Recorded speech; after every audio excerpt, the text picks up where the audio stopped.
This is it. No margin for error. Don't take anything for granted. They just all seem completely out of control. It's just mind-blowing. Nobody can afford to relax, and then it gets really serious. 13 races to go. This is Formula One.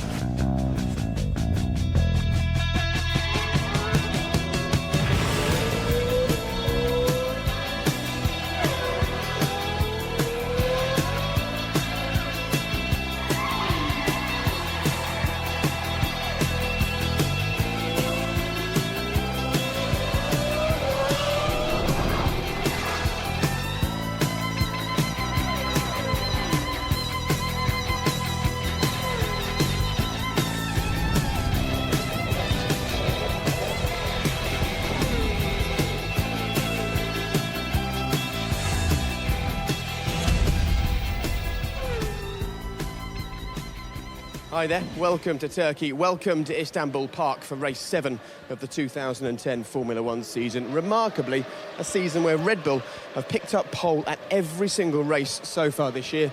And of course, this race, as I'm sure you'd probably expect by now, is no different. The man at the very front today, Mark Webber, the current World Championship leader. And he should be relaxing in here ahead of the race. And indeed he is, Mark. It's nice to see you. So, not long now until lights out. How are you feeling? Very good, yeah. Looking forward to hopefully another nice, clean race. We've got obviously Lewis on the front row with us, so it's going to be an interesting afternoon's work for us. Okay, now I know that you're not focusing on the World Championship at the moment, but a couple of former World Champions from Australia are certainly focusing on you. I'd really like you just to watch this.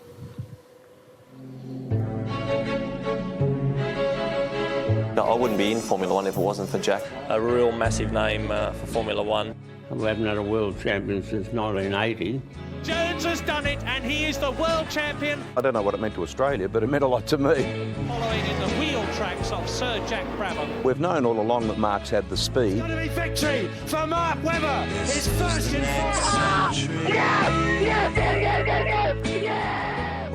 He's been so long trying to get to the right team and the right car. Minardi and Jaguar and Williams and now Red Bull. Now he's got a good, reliable car, and he's utilising it really well. The last one, of course, at Monaco was absolutely fantastic drive. Absolute copybook drive. Mark Webber, you have won the Monaco Grand Prix. Brilliant drive, well done. For me, the way he handled the pressure, it was fabulous. I was really proud of it. It was fantastic. Pole position leading from start to finish. I mean, you can't do much better than that, so just keep doing that.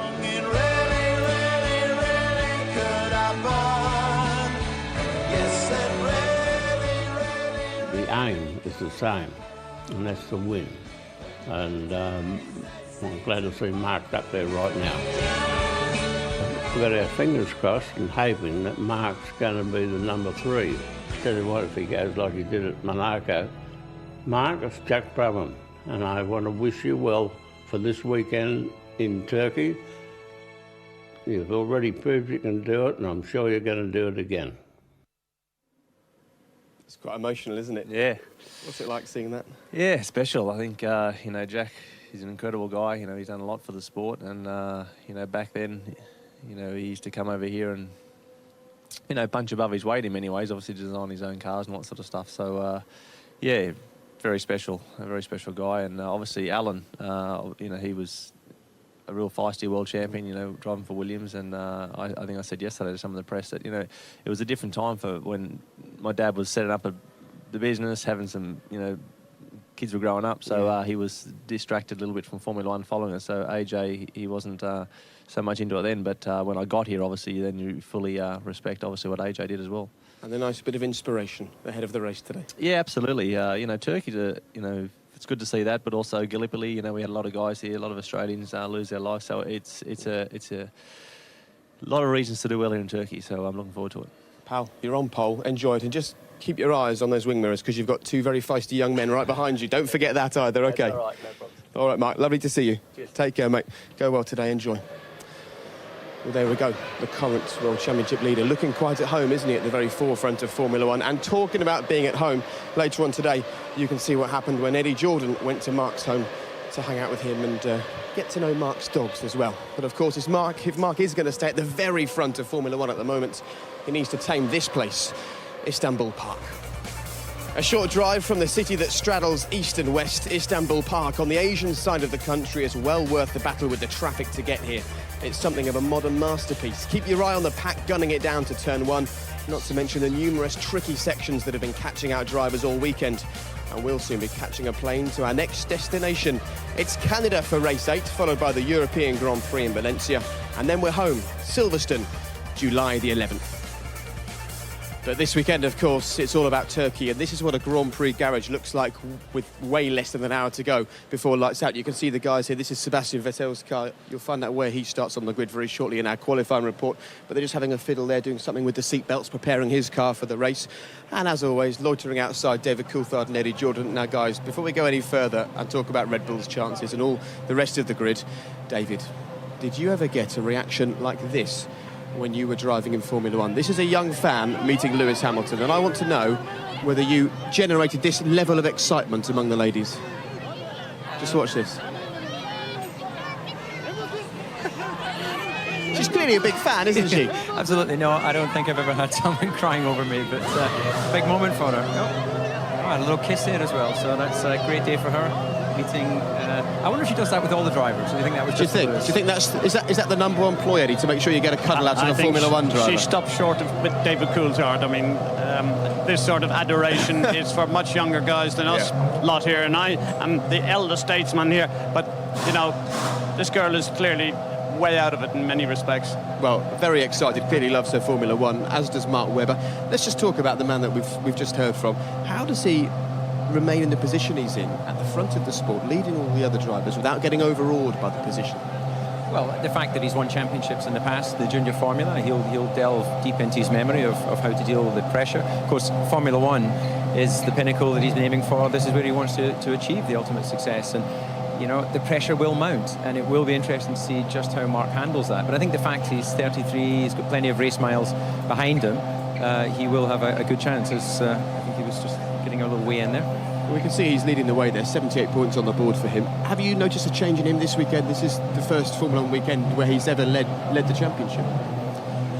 No, I haven't noticed a change. You know, he knows this is his opportunity. He might not get this opportunity again, and he's been around in Formula One, you know, starting with Minardi several years ago, running at the back, where scoring a point was like winning a Grand Prix, to being in the situation where he's delivered consecutive poles and consecutive victories. I think he's got all the tools at his disposal to win this championship. Obviously, there's a couple of men that want to make sure that that's not going to happen. Just a few. Eddie, you know what it takes to grab a team, create a team, and then turn it into a race-winning team. How impressed have you been by Red Bull? 2005 is when these guys entered the sport in their current guise. Well, Red Bull, it's a phenomenal story. I think when we will see later, when I spent a day with Mark, clearly this is a great sporting story. Nevertheless, we have to think about that there were other people. Jackie Stewart was before the Red Bull, and of course we have to remember Jaguar. So it wasn't right from the groundbreaking effort. So nevertheless, in 5 years, it is a remarkable story to think that they have both their drivers both leading the World Championship. It just doesn't get any better than that. Yeah, OK, good. I'll be back in just a few moments. Mark Webber, of course, has said it's an amazing sporting story. Red Bull, less than 100 Grand Prix so far. But what about the oldest team on the grid? The most famous team on the grid, Ferrari. Well, this weekend, these boys are celebrating 800 Grand Prix. That's thousands of racing laps and a lifetime of memories. Lead you to love, she can take you or leave you. She can ask for the truth, but she'll never believe. And she'll take what you'll give her as long as it's free. Yeah, she steals like a thief, but she's always a woman to me. Oh, she takes care of herself. She can wait if she wants. She's ahead of her time. Oh, and she never gives out. And she never gives in. she just changes her mind. She is frequently kind and she's suddenly cruel, but she can do as she pleases, she's nobody's fool. And she can be convicted, she's earned her degree. And the most she will do is throw shadows at you, but she's always a woman to me.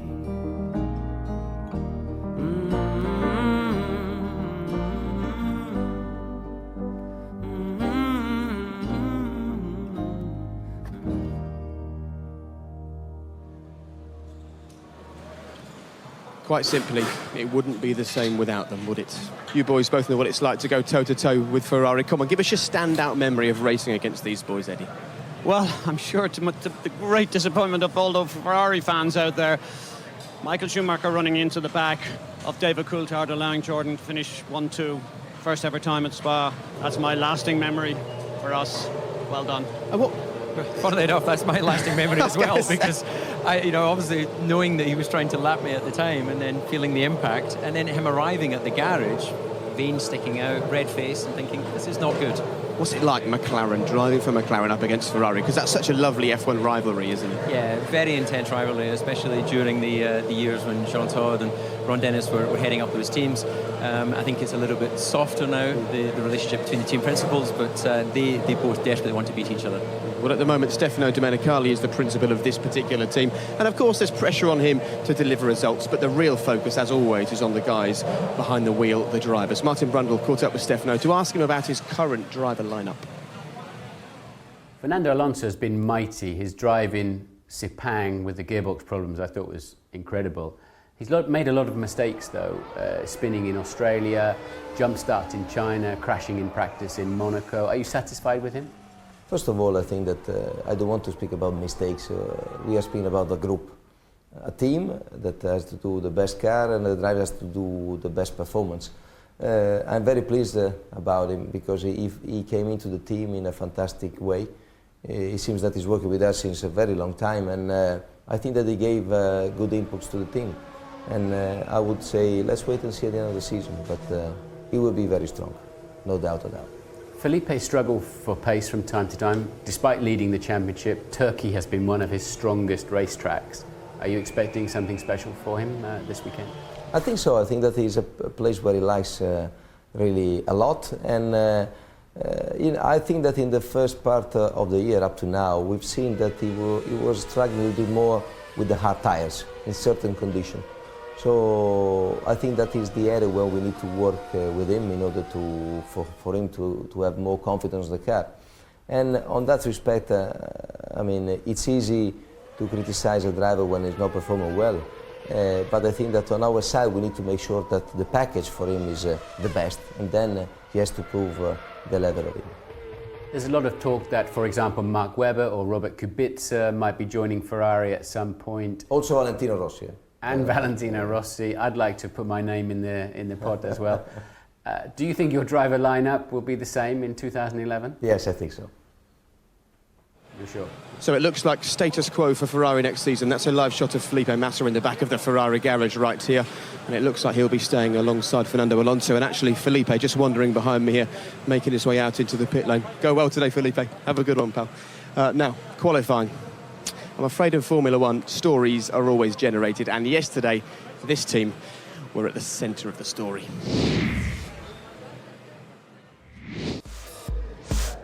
The crowd in Turkey was low in numbers, but high in anticipation for qualifying. Two pre-season championship favourites, Fernando Alonso and Sebastian Vettel, came into the session trying to rediscover their form after below-par performances at the last race in Monaco. The high-profile dropout in Q1 was Tonio Liuzzi in the Force India. Liuzzi made this mistake on one run and blamed the car for the slow pace on the others. We still suffer of lack of overall grip, especially on the rear end of the car, so we still have to work and understand what it is, and we'll see for the future. But worse was to come for Fernando Alonso. On the weekend, Ferrari celebrate their 800th Grand Prix. This moment ruined one lap, but his other attempt was still not quick enough, and Fernando was out of qualifying, just 12th on the grid, and left to answer some difficult questions. I pushed very hard in that lap, but anyway I was slower than my fastest lap, so I knew that was not enough, so I pushed, but I don't think that that moment cost me the Q3. Felipe Massa was not much better, just 8th on a circuit he counts amongst his favourites. Alonso's absence allowed a couple of fresh faces into the top 10. Vitaly Petrov and Kamui Kobayashi, 9th and 10th, both creditable performances. But one of the most intriguing storylines of F1 2010 is the resurgence of Michael Schumacher. After 3 years away, it's taken him 7 races to get back up to speed, but despite this spin on his final attempt, he's right up there, edging out teammate Nico Rosberg, and Schumacher had a message for the Mercedes F1 employees in Brackley, Northamptonshire. Remember where we had been at a similar track in Barcelona and where we are now. So I'm quite thankful for the job they have done. Definitely paid out, and keep it up, guys. McLaren used a new rear wing to good effect on this high-speed track. They're 6 kph quicker than the Red Bulls in a straight line, and this helped the team to their best qualifying of the season. Lewis Hamilton 2nd, Jenson Button 4th, but Hamilton is nervous about the start. I hope they give it a bit of a clean tonight because it's very dusty on that side of the grid. But nonetheless, I'll prepare my tyres in the best way I can and hope we get a good start. Red Bull have given Sebastian Vettel a new chassis to try and help improve his form, but the team's Achilles heel struck again, unreliability. A broken rear roll bar linkage sent Vettel 3-wheeling into the corners and back to 3rd on the grid. So as his teammate considered where his early season speed had gone, Mark Webber kept his cool. His new rear wing arrived 5 minutes before qualifying, and the Aussie used it to good effect. A hat-trick of pole positions and an opportunity to build on his championship lead. It's a great position to start the race, you know. Got some good experience now in the last few events, how to go about Sunday afternoons. But they're always different. They've always got the unique, different challenges in any Grand Prix, and as does this venue. You know, we know the tyres get a pretty hard time around here, so you know, it's going to be another interesting Grand Prix. So Mark Webber 3 poles out of 3. Lewis Hamilton will make him work for the win. Sebastian Vettel starts 3rd, Jenson Button 4th. It's an all Silver Arrows row 3. Robert Kubica's 7th and set for some more points in the Renault. Petrov, Kobayashi and Sutil are all ahead of Fernando Alonso. Rubens Barrichello and Nico Hülkenberg are just 15th and 17th, the best Williams can manage at the moment. It's an all Lotus row 10, with Timo Glock, Bruno Senna, Lucas di Grassi and Karun Chandhok making up the 24 runners. So there were some big winners and some big losers in that qualifying session. Guys, let's just go for a little walk up the pit lane here. In just a few moments, the pit lane will open, the cars will make their way out to the grid, and this just gives you a good idea of how busy a grid is moments before these super fast cars make their way out. Fernando Alonso, what's going on there, David? Really blowing hot and cold? I think that if the car was running a little bit faster, we probably wouldn't need to see him delving so deep into his reserves to find performance. And you know, typically in the past he's not made a lot of mistakes, but so far this season he has. You know, Monaco obviously last week, here in qualifying. So you know, a large part of the offset to Felipe is down to him. Right, okay, interesting. Just behind us is the McLaren garage, Eddie. It's 40 years this week since Bruce McLaren, the founder of the team, passed away. He would be so delighted with the step forward that they've taken now in their competitiveness this weekend, wouldn't he? Well, not alone that, but we've just seen a clip of Jack Brabham, and Bruce McLaren would be another one. And of course, we have to think about Frank Williams. These were the people that made up, and entrepreneurs. They are the people that led me into the sport because they had the charisma, the passion and the commitment, and they are something special to Formula One. I'm just looking over David's shoulder here. I can see Sebastian Vettel is in his racing car for today's Grand Prix. How fazed would he be at the moment by Mark Webber out-racing him and out-qualifying him, do you think? Well, his short career, he's not been used to that. And last year, if you remember, then he tended to have the wind behind him, and Mark had the problems and was, for whatever reason, lacking that last 10th in qualifying, which has normally been Mark's strength. He's found his form now with the developments the car's given. Sebastian's been very unfortunate with some technical issues.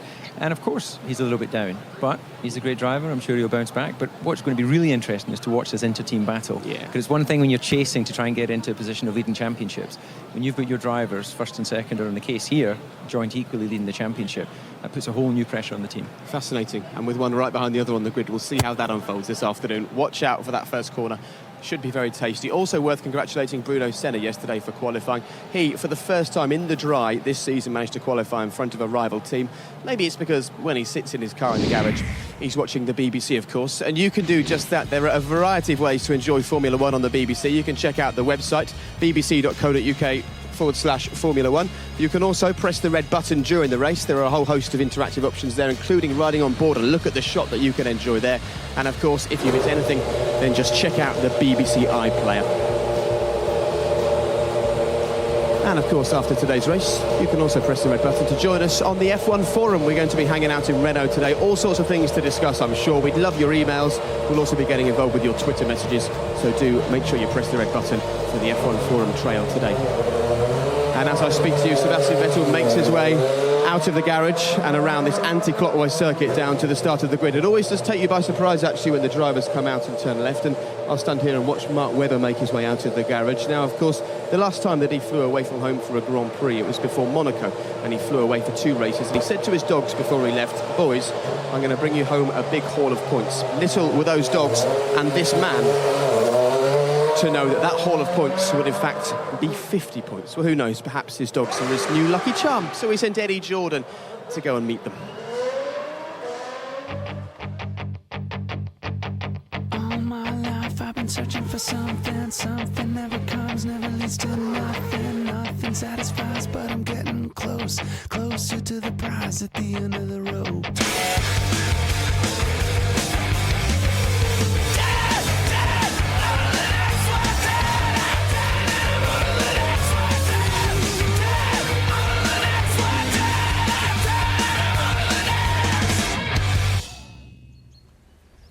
Mark, give us a clue. What's the names of these gorgeous animals?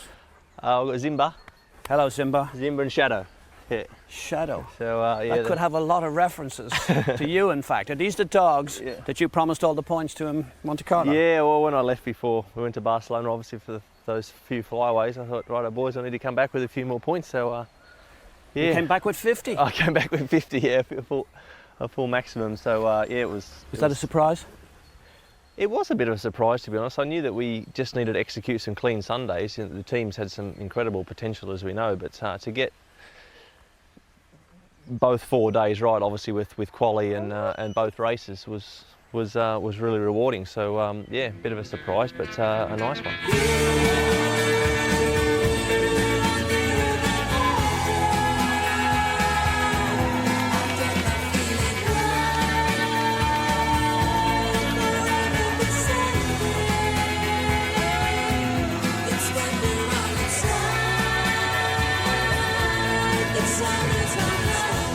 A lot of people will recall the race at Monaco, not just because of your win and the 1-2, but the excitement and the fun slinging everybody into the pool. It's not really many teams can get away with that. No, you're right. You know, the pool's been there for years, obviously, the Red Bull Energy Station at Monaco. And, you know, they got us all up there in the end, and everyone was just having a great time and unwinding and celebrating. So, you know, what was really hilarious was obviously after we got out of there, you know, in our race suits, and we got forced over into the corner of the motorhome, and obviously we're quite a long way up. And basically Seb and I were going, well, how are we going to get off this thing? Seb basically said, well, there's only one way we're going to go. We're going to have to just go straight off the edge into the ocean. Oh, incredible day. Absolutely incredible day. And look, you know, Red Bull haven't been around for long. People forget, you know, 3 or 4 years ago they were saying we were the laughing stock, you know. So it's a great sports story. I was critical. I was critical of you at the first couple of races. I was critical about your positioning on the track or a couple of the passing moves you made. Hamilton's followed in the wake there of Mark Webber and having a look now. Oh, Webber's gone off. Have you an issue about overtaking, or were you a bit too impetuous? Or please tell us there were some very uncharacteristic errors there. I think in Melbourne particularly was a very frustrating and disappointing race for me. There's been a collision. It's Hamilton and Webber.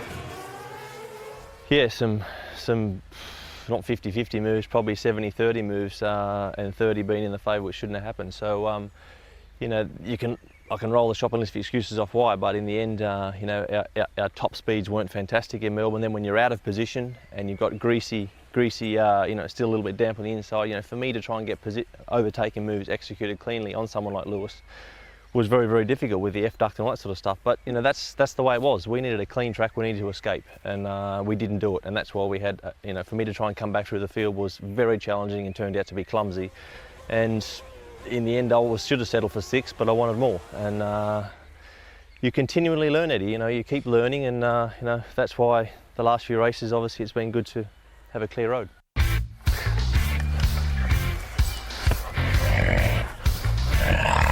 What have you promised them for Turkey? Oh, I think we keep staying in the hunt. That's the most important thing. I'm just going to keep going. I'm massively respectful, of course, of my opposition, but I'm not overly concerned about reputation, things like that. I'm going there and driving on the limit.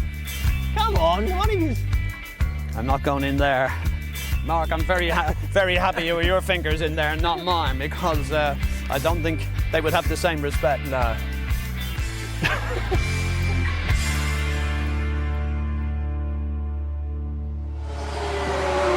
And from the man who'd love to be world champion to the man who is the current Formula One world champion. This is Jenson Button just a few moments ago, making his way out of the garage and down to the grid for the Turkish Grand Prix. And actually, this is Jenson's lair at a Grand Prix weekend. There's Mikey Muscles, Jenson's trainer.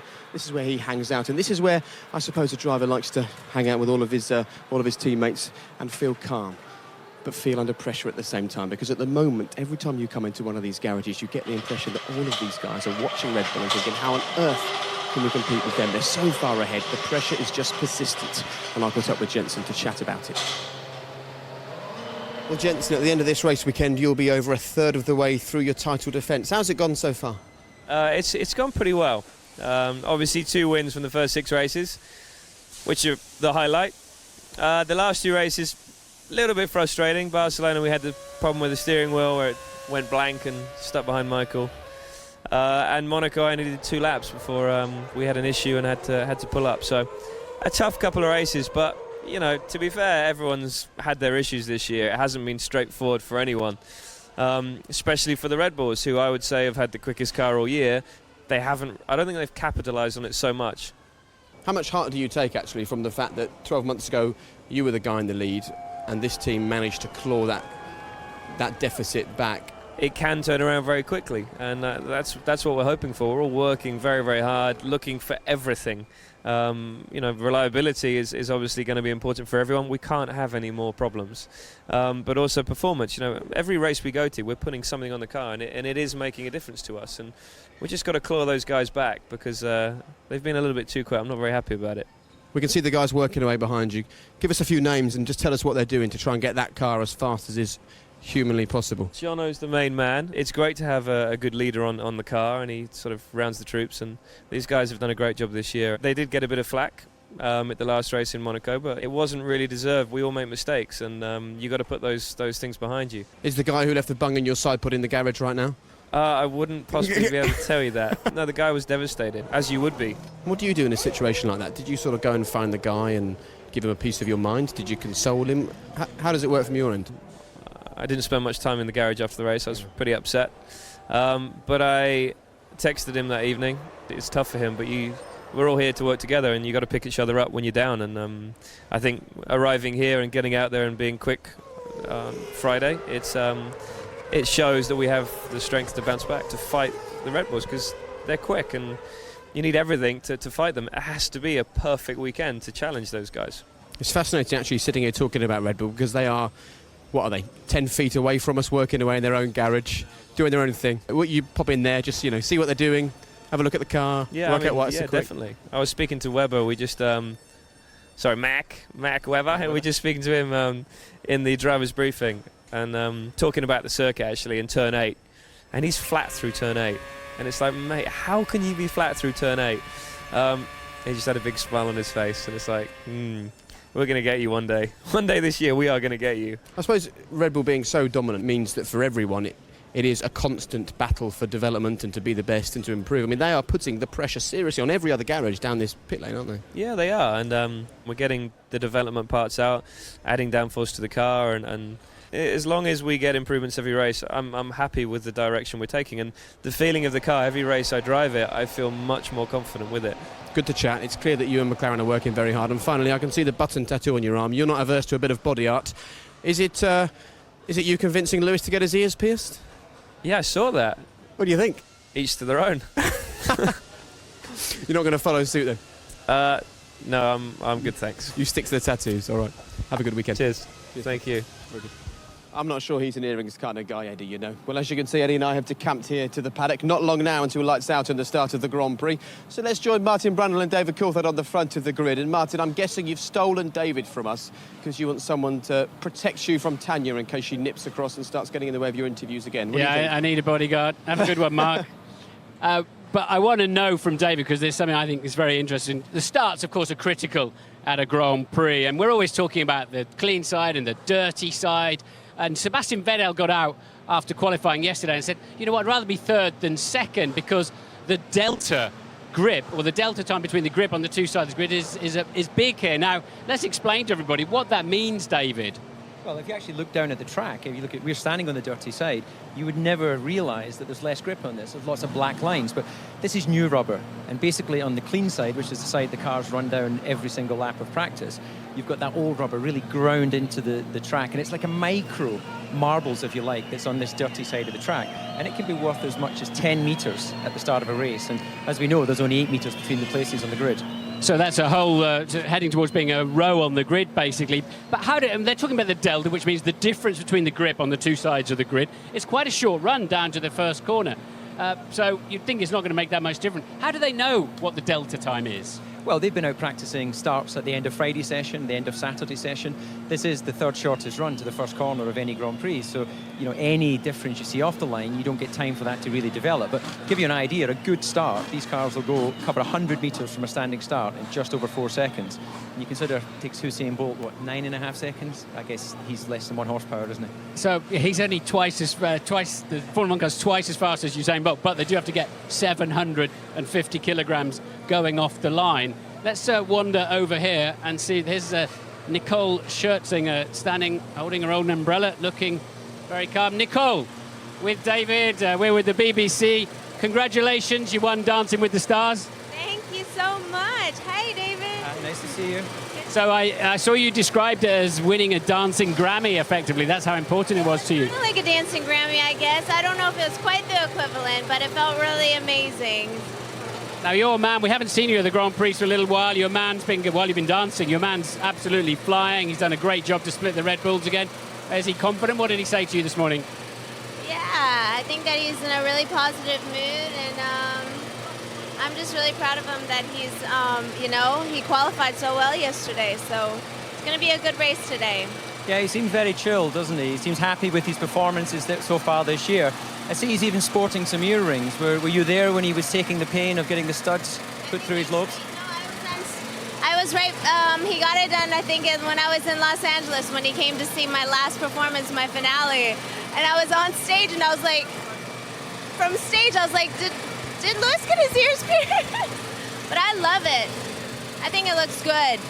We need to move on. Thank you very much. Good to talk to you. I don't think the FIA love it so much. They think that necklaces, watches, ear piercings are dangerous, especially if there's a fire. And of course, David, it's always been the case of the clean and dirty side of the grid. Remember when Senna took Prost out because he thought that pole position was in the wrong place. And pole now is always on the grippy, isn't it? The racing line as such. Yeah, and if you remember that race, that was the one where Senna was so incensed with the decision of Jean-Marie Balest, who was the FIA president at that time. He said, I'll either be leading out of the first corner or we won't come out of the first corner.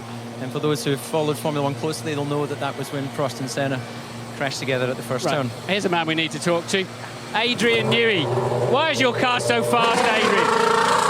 Why is it so noisy, actually? They're just doing an oil check. They have to rev it to exactly the right amount of revs for the right amount of time. Now they can check the oil. Why is your car so fast, Adrian? What can you show us on it? It's just a combination, trying to get the package right, getting the aerodynamics to work, the mechanical, and transmit the grip through to the tyres. Now, you've been at... Sorry, Dave, I was just going to say, I don't know if the camera can just turn around. I didn't know there was so many mechanics in the team. They all seem to be standing around the back of the car. What is that? Sure, that's a red herring. No one can see anything out here.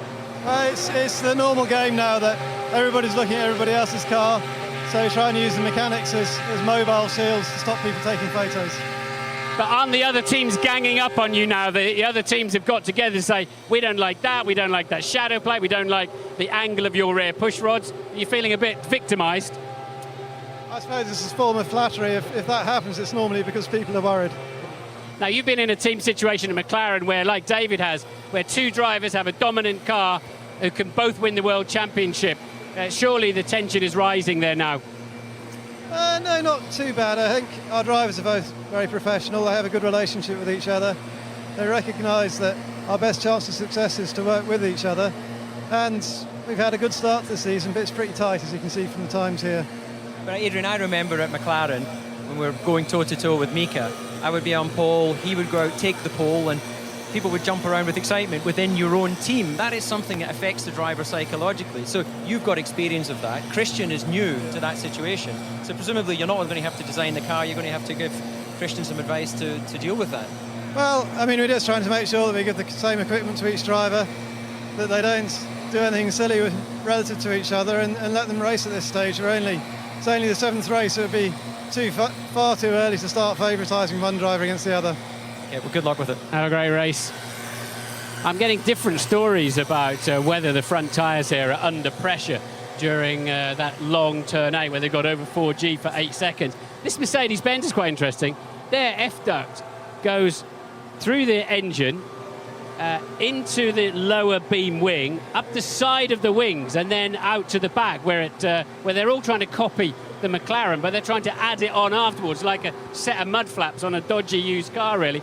This car needs it badly, though. It's barely quick enough to get out of its own way down the straight. It's 13 kilometres per hour slower than the McLaren with the same engine, so they really do need to find some straight line speed. They'll have a problem in the race on that. Can you see Schumacher anywhere? Is he on the... Well, there'd normally be a group of cameramen around if he was here, so we've got to presume he's What if we can do a quick one with Robert? Do you think Robert will talk to us? Yeah, let's see. Robert, quick word for the BBC. You've had a great couple of races, obviously Monaco, and then here we are, a strong performance from you in the Renault car. Yeah, I mean, so far so good season. Unfortunately, yesterday the feeling with the soft tires was not ideal, but still managed to qualify P7. Today race will be extremely difficult. As you know, turn 8 is, especially with heavy fuel loads, it will be really demanding for front right tires, so we'll have to see how the tires will be coping, and we hope for a strong race. So is it the front tires that are taking more stick than the rear in your car? Yeah, definitely. Turn 8 is really a killer for the front right tire. I have to go. And for the neck as well, Martin. You saw some of the drivers in qualifying leaning their heads on the side of the cockpit because physically you just can't pull. You don't have the strength to hold your neck up for 8 seconds over 4G. I know, and that's, I mean, you know how tough that is. But let's see if we can find a young Massa. He's over there, the 800th Grand Prix for Ferrari. It's not been one of their finest so far, but I tell you something, Alonso, who's down there in 12th place, can presumably start on the harder tyre. He had good race pace on that tyre. He might just find himself coming into play later on. We really need to keep an eye on the second Ferrari that didn't get inside the top 10. And let's see if we can have a quick word with Felipe standing over here. We've got double trouble here, Felipe. Gentlemen, can we jump in? Kind of diving in. Last minute conversations here. What are you briefing Felipe on? Just everything, the normal stuff that we need to go through just before the start of the race. He never listens. So well, I was going to say, if you never listen, what are you thinking about at this moment, in the last moments, getting ready for the Grand Prix? I always listen, but the problem is that we speak the same thing all the race. So many things I know already, and many things I'm not listening, but I'm listening. Rob, have you got any concerns about the front tyres in the race, about the stability of them? Not really. I mean, you have to watch out for a little bit of graining, but I think the fronts will be fine. I mean, in these conditions, we'll probably be a little bit more worried about the soft rears. So, I mean, we'll see. We'll have to manage it. Felipe, you've been the king of this racetrack, but can you make the difference this afternoon? For sure, it's much better to start on pole position to win the race. It will be a little bit more difficult. We'll never give up. Let's try. Okay. Have a great afternoon. I think we need to throw back to Jake. Fantastic, thanks boys. What's going on with Ferrari at the moment, do you think, Eddie? We can see their motorhome behind us, the big 800 Grand Prix on the side of it there. They're celebrating here this weekend, but on the track it's not going their way. Huge disappointment. The last 3 races have been lacklustre, nowhere near the level that they should be at. This is the pinnacle. Everybody, every team, every driver aspires to be as good or in a Ferrari car if you're a driver. And this is poor by their own performance, very poor. They seem to have just lost momentum because they won the first Grand Prix of the season, and since then, particularly this weekend, Mercedes taken a step forward, McLaren taken a step forward, Red Bull super fast. Ferrari seem to be slipping almost into the clutches of Renault, actually. Well, Renault has been a big surprise. We don't need to talk necessarily about that, but Ferrari have a major concern. The other 2 teams in front of them in fact 3 teams if you include the Michael Schumacher Mercedes team, they're pulling away and Ferrari are standing still, and unless they get a grip of this very quickly, this season runs and runs wild so quickly that you can never really catch up. And getting a grip is exactly what Ferrari need to do, because of course they want to be up the front fighting for the points. However, so far this season at the back there's been some fantastic overtaking, and Heikki Kovalainen for Lotus has been right in the thick of things. He's looking forward to racing at this really special circuit.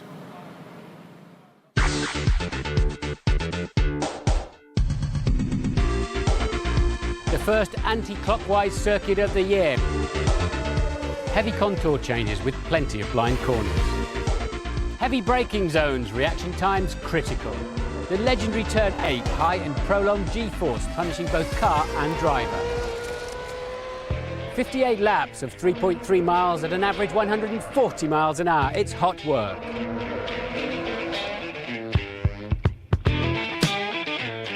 So Heikki, we're looking at turn 1, or rather we're not looking at turn 1 because you can't quite see it. What's going on in the cockpit down here? Well, this was a very tricky corner because you know, you're arriving. Actually, where my eyes are now, this is pretty much the sort of position that I'm arriving, and you can't actually see the apex. So really, what you're focusing here is the braking point, and the 50-meter marker is roughly the braking point. It's maybe fraction before that, 180 miles an hour, and it's really, for me at least, I gotta know, and it's almost like rhythm. You know, I need to know after that 50-meter marker, a fraction of a second, I start turning into a corner because you can't see it. Why do we see so many start accidents here into this first corner? It's very easy to go too deep into this corner, just basically collect a couple of cars with you, and we've seen that almost every year. Is it an overtaking place? Absolutely, yeah. I mean, normally the sequence starts actually at the end of the back straight. You try to overtake there, the other one is defending, and then you're sort of out of sync. The guy ahead is really out of sync the last 3 corners, and then we see coming out the last corner like I did for Barry Keller last year. I just got a better exit because his entry was too tight, and it's a good place to overtake. So the first anti-clockwise track of the year then, Heikki, is that significant? Yeah, absolutely. I think all the drivers, certainly myself, have prepared to this race slightly differently because we're going the other way, so making more exercise with the left-hand side of my neck. And not only because we're just going the other way, but because there's one especially long left-hand corner. Talk us through turn 8 from the beginning. Is it kind of here it comes again, or is it just another corner when in reality? It is just another corner. I mean, we get used to it as drivers, and the teams are adapting the cars. Even before arriving here, everybody's adapting the cars to turn 8, you know, make sure that the cars are not bottoming out too much and it doesn't do anything unexpected. You just want to try to keep it low down, balanced front and rear to give a good balance and get a good run through the corner.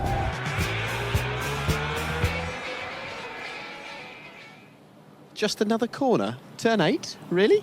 Well, it must just be the speed he's going through in that Lotus. It's obviously not generating the same downforce that the quicker cars are. Either that or Heikki Kovalainen is incredibly strong in the neck. Amazing. I'll just share a quick tweet with you, actually. This came from Tony Fernandez, the Lotus boss. 2.4 seconds slower in qualifying than the team who's done 800 races against the team who's done 7 races. Wonder if Luca, that's the Ferrari boss, still thinks we're rubbish. Interesting, eh? Anyway, right, we're getting very close to race time now. Jenson Button, the current world champion, starts the race 4th on the grid, and he's been talking to Lee McKenzie. Jenson, just a quick word. We're getting some shade courtesy of Mikey there. Not long till the start of the race. How are you feeling? Yeah, I'm feeling good actually. You know, it's nice and hot here, which is good for us. I think we look after our tyres pretty well. Starting on the inside, we'll see if it's a bad thing. Hopefully not. I'm pretty positive that we can get away clean and have a good race. Great. Have a good one. Thank you. Cheers. Jenson there with his cool jacket on. David Coulthard developed that, don't you know? Let's quickly head to Ted Kravitz in the pits. Ted, some news about the Virgin team. Yes, Lucas Di Grassi has an oil leak, so they've had to take the engine apart on this, and you can see furious work in the Virgin garage here. They're not sure if they're going to get it changed in the next 6 minutes and whether he'll have to start. If they do get it changed, he'll have to get a start for the race from the pit lane, but it's looking touch and go at the moment. OK, thanks very much, Ted. Right, race pace. In terms of race pace, we know McLaren are good and perhaps Red Bull aren't quite as strong. How do you see this race unfolding? Lewis sitting second. He'll be gunning for Mark Webber at the start. Yeah, key is the start of this Grand Prix. I think that once the start has gone off, then I think track position is going to be king. Well, you know, this is a chance to make up for some serious little errors beforehand and unluck in some respect, and I see Hamilton really pushing hard into the corner. OK, gentlemen, thank you both very much indeed. To speak to you straight after the race. So it's Mark Webber on pole for the Turkish Grand Prix in the company of Martin Brundle and Jonathan Ledyard. I think it's time for the talking to stop. I don't know. Now shut up and drive. Shut up.